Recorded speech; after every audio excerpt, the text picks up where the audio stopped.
Alabad, siervos de Jehová, alabad el nombre de Jehová. Sea el nombre de Jehová bendito, desde ahora y para siempre. Salmo 113, 1 y 2. Hermanos, les damos la más cordial bienvenida a la comunión con nuestro Dios en este lunes de Semana Santa en que estaremos meditando algunos pasajes que nos hablan de la terrible humillación del Señor Jesucristo, cuando tuvo que ser juzgado por el sumo sacerdote Anás, comenzando así los juicios eclesiástico y civil, que habremos de meditar en estos 4 días, lunes, martes, miércoles y jueves. Nuestro tema general, juicios contra Jesús. Participemos del culto con actitud de oración. Escuchemos el preludio.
Gloria al nombre de Cristo, estribillo número 7 de nuestros himnarios. Gloria al nombre de Cristo.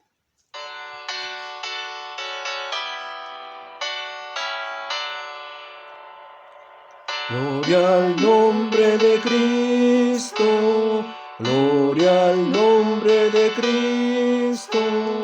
Es mi Dios, es mi fuerza, es mi libertador en quien confiaré. Gloria al nombre de Cristo.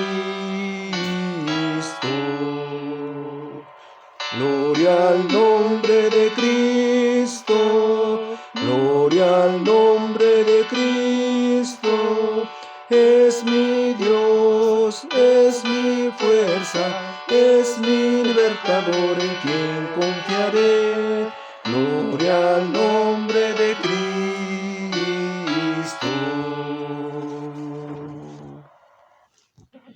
Señor del cielo y de la tierra, con gozo venimos a ti para reconocerte como nuestro Dios, digno de alabanza.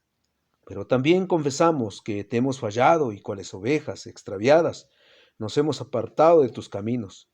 Hemos dejado de hacer aquello que debemos y hemos hecho lo que no conviene a nuestra vida espiritual. Y en nosotros no hay salud. Por lo que te pedimos en el nombre de tu Hijo Cristo Jesús, que nos restaures conforme a tu amor y a tus promesas. Concede, Padre misericordioso, que podamos tener comunión contigo en este día y en esta semana, para gloria de tu nombre. También danos entendimiento para comprender tu palabra, las vivencias que pasó tu Hijo para llegar a la cruz, el suplicio, el sufrimiento, el rechazo de los hombres, y acepta nuestra adoración, santifícala, que llega al trono de tu gracia, en el nombre glorioso de Jesucristo. Amén. Ahora cantemos el himno número 150 del Santo Amor de Cristo.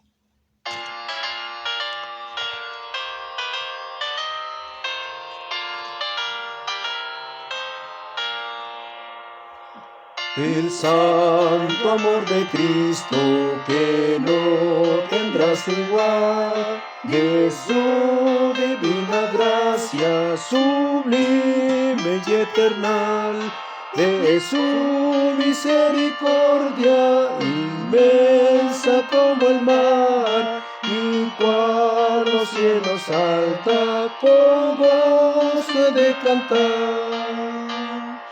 El amor de mi Señor, grande y dulce es más y más, rico e inefable, nada es comparable al amor de mi Jesús. Cuando Él vivió en el mundo, la gente lo siguió, y todas sus angustias en Él depositó.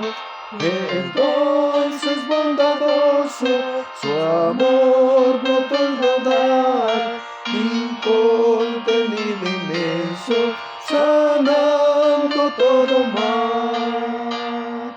El amor de mi Señor, grande y dulce es más y más, rico e inefable, nada es comparable al amor de mi Jesús. Él puso en las pupilas del ciego nueva luz, la eterna luz de vida que centella en la cruz, y dioses escogidos la gloria de su ser, al impartir su gracia, su espíritu y poder.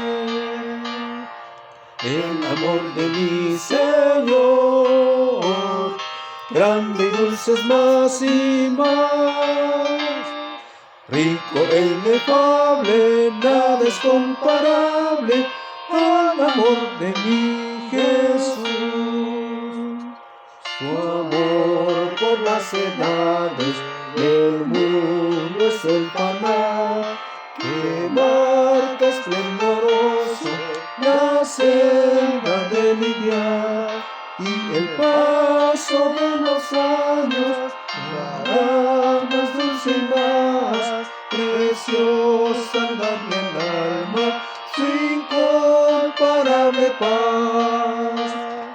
El amor de mi Señor, grande y dulce es más y más, rico e inefable, nada es comparable al amor de mi Jesús.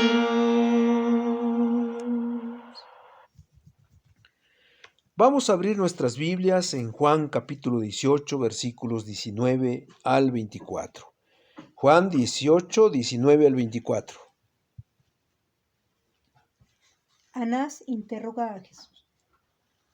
Y el sumo sacerdote preguntó a Jesús acerca de sus discípulos y de su doctrina. Jesús le respondió: Yo públicamente he hablado al mundo.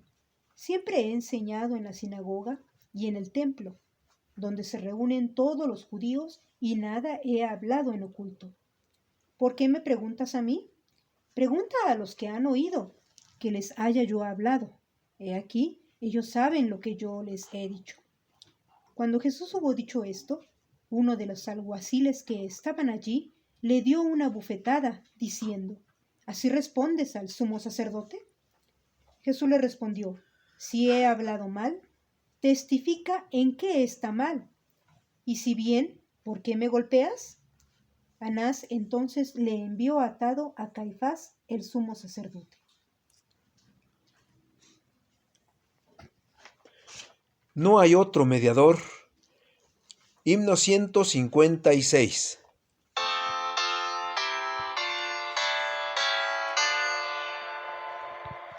No hay otro mediador entre Dios y el pecador, más que el Salvador Jesús, que por él murió en la cruz. Él su sangre derramó y amarga y Él bebió.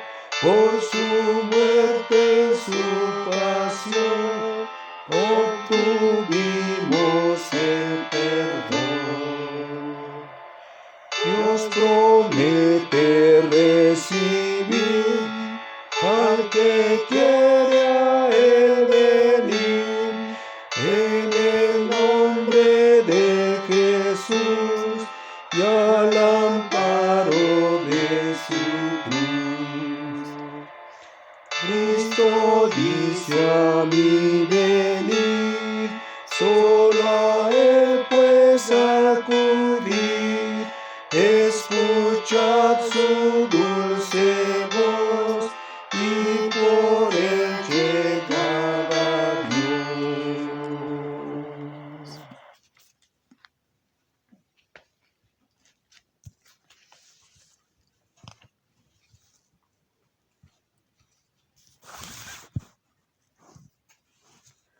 En la historia se han llevado juicios injustos, donde inocentes han sido condenados y muchos culpables están libres. Pero nunca ha habido, ni lo habrá un juicio tan injusto como el que fue sometido Cristo, no solo por las irregularidades en todo el proceso, sino porque en ningún tribunal ha sido condenado un hombre cuya inocencia se compare a la de Jesús. No solo era inocente de los cargos que se le imputaban, porque nunca transgredió la ley desde su nacimiento hasta la tumba. Si hubiera recibido un trato justo, nunca hubiera sido condenado por los humanos, porque siempre fue perfecto en santidad y obediencia. Por otro lado, debemos señalar que a través de toda la historia, nunca ha habido un juicio más importante porque del veredicto que se pronunciara a favor o en contra, dependía el destino de todos aquellos que vino a salvar. Ahora, ninguno de los evangelios contiene todos los detalles de este juicio.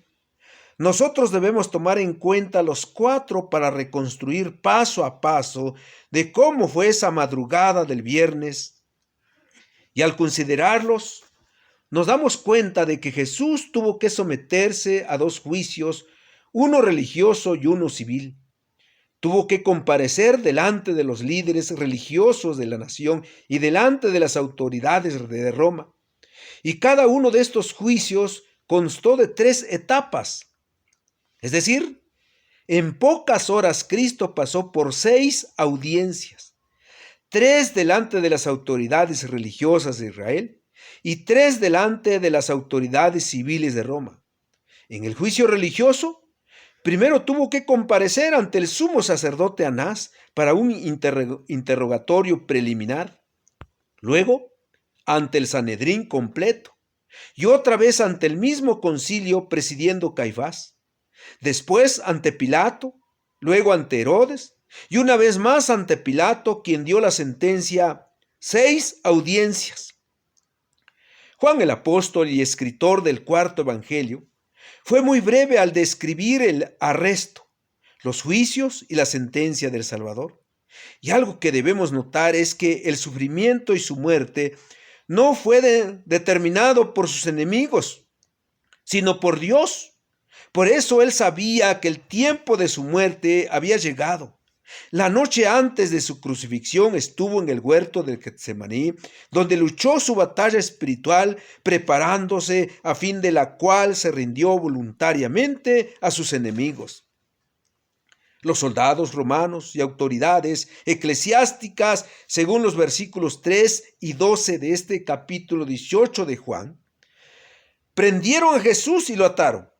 Así quedó atado aquel que había venido al mundo para traer libertad, y aparte del cual es absolutamente imposible tenerla. Juan, en capítulos anteriores, afirmó una y otra vez que la incredulidad se debió al pecado, a la perversidad moral, al amor al mal Y este hecho no pudo tener una demostración más clara que cuando Jesús fue conducido ante sus enemigos para ser juzgado. El juicio eclesiástico ante los sacerdotes Anás y Caifás, en compañía del concilio y personas allí, y el juicio civil ante los gobernadores Herodes y Pilato. Para el Hijo de Dios, que es sin pecado, el verse sometido a un juicio realizado por hombres pecadores fue en sí mismo una profunda humillación. Ser juzgado por ellos bajo tales circunstancias hizo que la humillación fuera infinitamente peor, como escribe un comentarista. El avaricioso, vengativo Anás, según el capítulo 18, versículo 3. El brusco, astuto, hipócrita Caifás, según el capítulo 11, versículos 49 al 50. El hábil, supersticioso, egoísta Pilato, capítulo 18, versículo 29. Y el inmoral, ambicioso, superficial Herodes Antipas. Estos fueron sus jueces. Para el santo y sin mancha, el ser juzgado ante tales malvados fue un verdadero sufrimiento. Veamos la primera fase del juicio ante los judíos, tema que nos ocupa en este día, comandados por el sacerdote Anás. El juicio del Hijo de Dios según Anás. Los versículos 12 y 13 del capítulo 18 de Juan nos dicen que los soldados y la policía del templo condujeron a Jesús atado hasta Anás, suegro de Caifás, el sumo sacerdote. El juicio de Jesús por Anás. Primeramente por medio de un interrogatorio. Dice el versículo 19 del capítulo 18 de Juan. Y el sumo sacerdote preguntó a Jesús acerca de sus discípulos y de su doctrina. Al hacer su cuestionamiento al Maestro Divino acerca de sus discípulos y de su doctrina, no era porque deseaba la verdad de la información que pudiera recibir, sino solo quería tenderle una trampa como acostumbraba con sus amigos, los escribas, fariseos, saduceos y doctores de la ley. Quería sacarle una palabra o pretensión que luego pudiera exhibir ante el Sanedrín, el Consejo Supremo de los Judíos. Como fundamento para condenar a Jesús, en su pregunta le estaba pidiendo que se acusara a sí mismo. Anás no era el sumo sacerdote en ese momento, lo era Caifás, su yerno. Dice el versículo 13, y le llevaron primeramente a Anás porque era suegro de Caifás, que era sumo sacerdote aquel año. Explican los comentaristas, conforme al contexto, que si el versículo 19 los llama sumo sacerdote, era porque aunque depuesto seguía siendo la mente gobernante del Sanedrín, era el miembro principal del grupo jerárquico judío, era hábil y manipulador. Otra persona era el oficial que presidía, pero Anás era el hombre para consultar.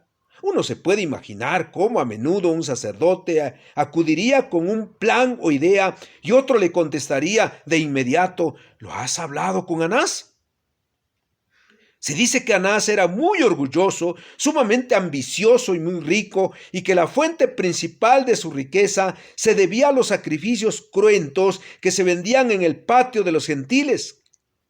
Él había convertido la casa de oración en cueva de ladrones, que su familia era conocida por su avaricia, y debido a esto el Talmud, donde se encuentran diferentes tradiciones y explicaciones judías, afirma: ¡ay de la familia de Anás! Entonces, Anás solo quería conseguir algunas pruebas preliminares contra Jesús y dar consejos a su yerno, quien ya había planeado darle muerte, según el versículo 14. ¿Era Caifás el que había dado el consejo a los judíos de que convenía que un solo hombre muriese por el pueblo? Anás en su pregunta estaba interesado en el éxito externo de Jesús, más que en la veracidad de lo que había estado enseñando acerca de sus discípulos. Dice aquí: ¿quiénes son tus discípulos? ¿Dónde estudiaron? ¿Qué grado de escolaridad tienen? Así era la primera pregunta, y a veces hablamos bastante bien de nuestras iglesias y de nuestra familia porque contamos con médicos, ingenieros, profesores de universidad, pero carecemos de hombres que prediquen el evangelio o que estén involucrados en el servicio del Señor. En su pregunta, Anás estaba también acusando a Jesús de enseñar doctrinas contrarias a las escrituras del Antiguo Testamento, como diciendo: ¿qué clase de doctrina secreta estás enseñando? Parece que estaba seguro que Jesús y sus seguidores estaban maquinando algo siniestro, pero la verdad es que solo quería enredarlo y tener bases para acusarlo. Porque él, como los líderes judíos, no podían soportar lo que comenzaban a perder. Su influencia sobre el pueblo. Estaban llenos de furia porque el nuevo profeta había puesto en muchas ocasiones sus motivos ocultos y había llamado antro de ladrones el patio del templo, en el cual ellos obtenían gran parte de sus beneficios. Luego, estaban irritados hasta la venganza, agitados hasta la violencia, estaban sedientos de sangre. En segundo lugar, vemos la respuesta de Jesús en este juicio. Versículos 20 y 21. Jesús le respondió: yo públicamente he hablado al mundo. Siempre he enseñado en la sinagoga y en el templo, donde se reúnen todos los judíos, y nada he hablado en oculto. ¿Por qué me preguntas a mí? Pregunta a los que han oído que les haya hablado. He aquí, ellos saben lo que yo he dicho. ¿Por qué me preguntas a mí? Pregunta a los que han oído que les haya yo hablado. He aquí, ellos saben lo que yo he dicho. Respuesta sabia del maestro, donde refutó lo que Anás había dicho. Anás había enfatizado el éxito externo del ministerio de Cristo. Jesús, por su parte, no dijo una sola palabra al respecto. En su respuesta enfatizó su enseñanza, porque si era justa, él como maestro tenía todo el derecho de tener discípulos. Jesús en su respuesta rechazó los cargos de intriga, diciendo que toda su enseñanza había sido expuesta en lugares abiertos al público. Nada había enseñado en privado a sus discípulos, y debido a que siempre se había mostrado abiertamente, todos conocían sus discípulos. Todos conocían a sus discípulos. Tanto en la sinagoga en Galilea como en el templo ubicado en Jerusalén, Jesús enseñó en público. Y si bien a veces habló en parábolas y alegorías, como dice el capítulo 16, versículo 25, dijo Cristo: estas cosas os he hablado en alegorías, la hora viene cuando ya no os hablaré por alegorías, sino que claramente os anunciaré acerca del Padre. Sin embargo, su enseñanza se había mantenido siempre en torno a la verdad central. Su forma de hablar había sido abierta, libre de secretos.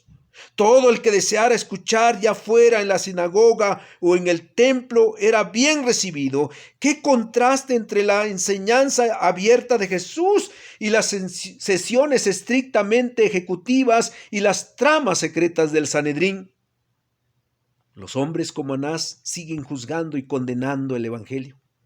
Hay sectas que hoy día tienen sus enseñanzas secretas, templos donde solamente los miembros pueden entrar. La iglesia de los santos de los últimos días, mormones, por ejemplo. Hermanos, el reino de Dios no es algo escondido en el mundo. No está abierto solamente a los de adentro. Es para el mundo, porque Cristo así lo enseñó y nos ha dejado el mandamiento de predicarlo a todo el mundo. De manera que todo aquel que cree lo conocerá y verá, pero aquellos como Anás, que son desobedientes al evangelio, lo temen como a un complot secreto para echar abajo sus intereses personales. Jesús hizo su confesión en su propia fuerza divina. Debido a esa confesión, él también moriría y expiaría los pecados de su pueblo. Así llegaría a ser la roca sobre la cual se edifica la vida. Dice el versículo 21. ¿Por qué me preguntas a mí? Pregunta a los que han oído que les haya yo hablado. He aquí, ellos saben lo que yo he dicho. Aquí Jesús indicó que la información respecto a su enseñanza debería obtenerse de los que la habían oído. Él pedía pruebas, testigos de las acusaciones que Anás hacía contra él.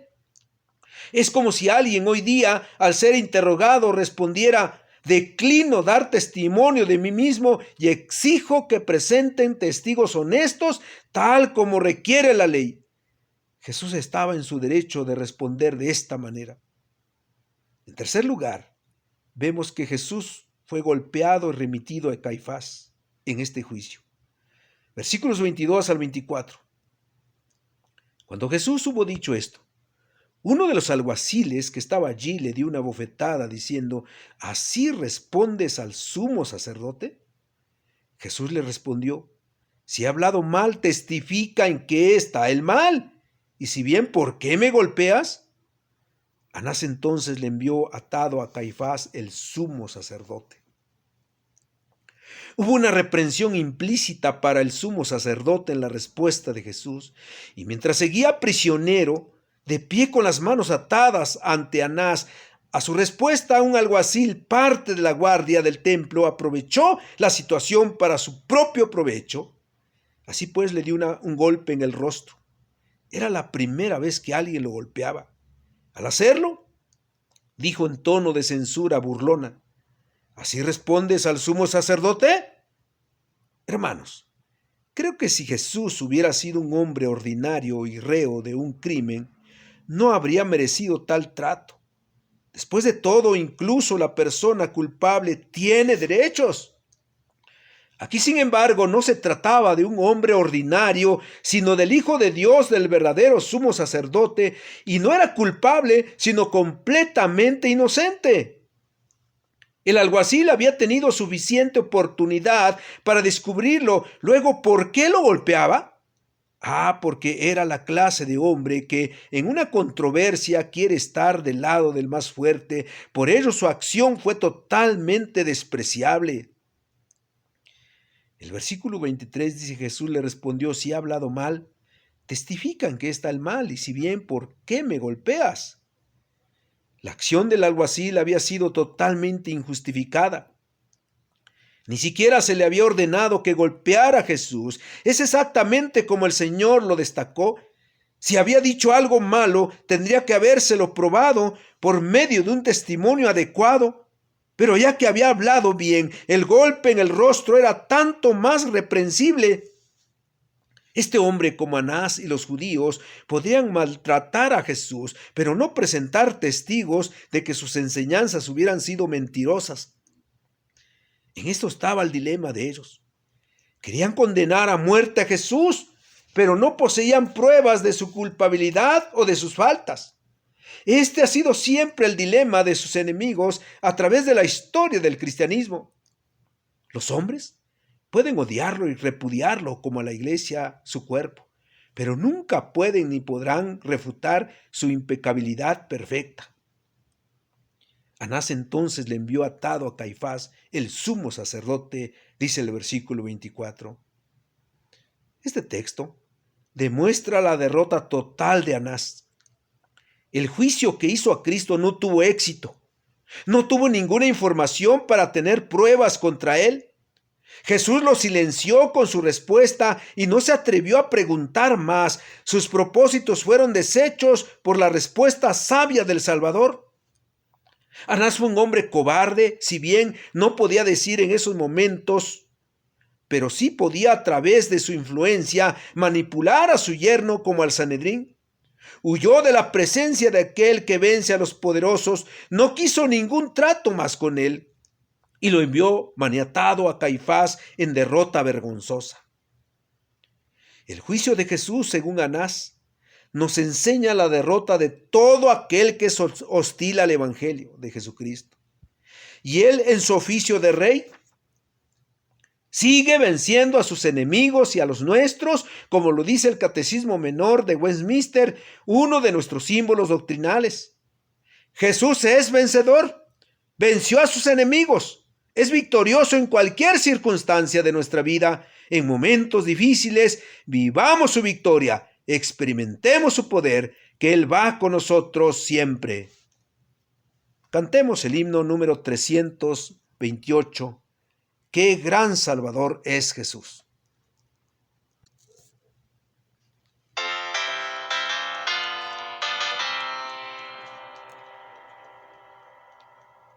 Qué gran Salvador es Jesús el Señor, qué gran Salvador para mí. Protege mi vida de todo temor, refugio me ofrece aquí. Protege mi alma de todo temor, la libra de toda ansiedad. Mis dudas quitó y yo sé que su amor feliz protección me dará. Feliz protección me dará. El gran Salvador es Jesús el Señor, mi horrendo pecado quitó. Me guarda y sostiene feliz en su amor, mi vida del mal redimió. Protege mi alma de todo temor, la libra de toda ansiedad.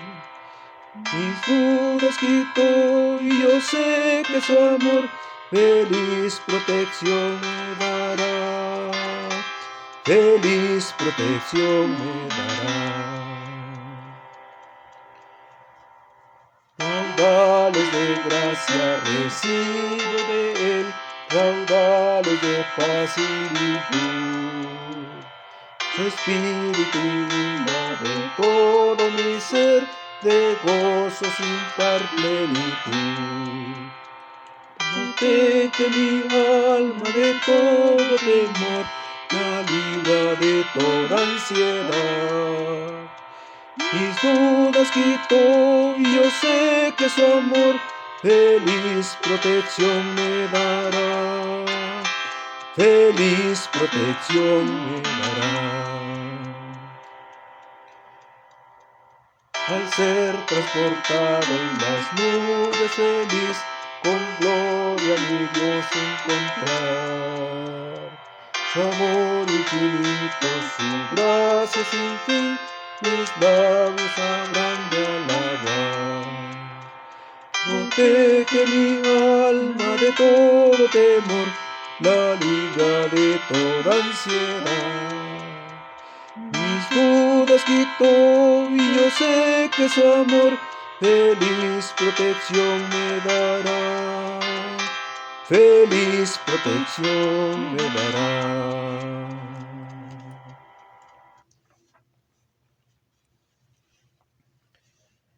Te damos gracias, oh Dios nuestro, por la bendición que nos has dado para meditar en tu palabra.